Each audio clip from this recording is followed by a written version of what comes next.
Common sense conservatives will axe the tax, build the homes, fix the budget, and stop the crime after 8 years. This Prime Minister is not worth the cost. The results are in.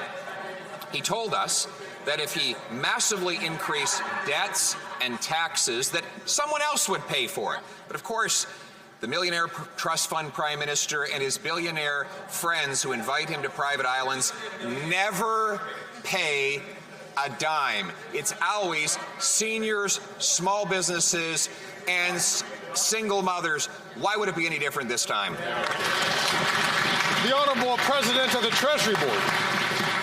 Mr. Speaker, in this budget, like all others, we will take into account the economic context as well as the needs of Canadians. That means for millennials and Gen Z as well, we will unlock supply in housing. We will ensure there are supports for renters. We will make sure there's a national school food program. And Mr. Speaker, and on this side of the House, we will make sure we do that while maintaining a strong fiscal position, AAA credit rating, and the lowest debt to GDP ratio in the G7. Slogans don't make good policy, Mr. Speaker.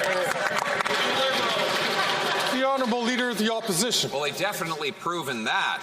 Their slogan for the last 8 years is that you can double the debt and someone else will just pay the bill. But we know who pays every single time.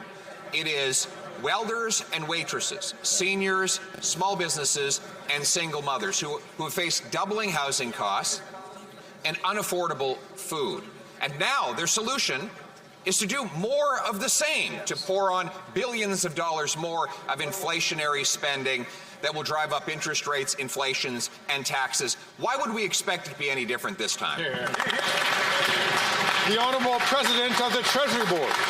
Mr. Speaker, on the contrary, our government has lifted 2.3 million Canadians out of poverty, and I would like to put it to the opposition, if they truly believe in supporting Canadians, why have they voted against the Canada Dental Benefit? Why have they voted against pharmacare? Why have they voted against $10 a day childcare, Mr. Speaker?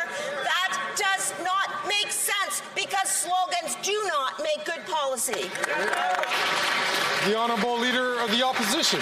Except everything she just listed are slogans on which they have not delivered.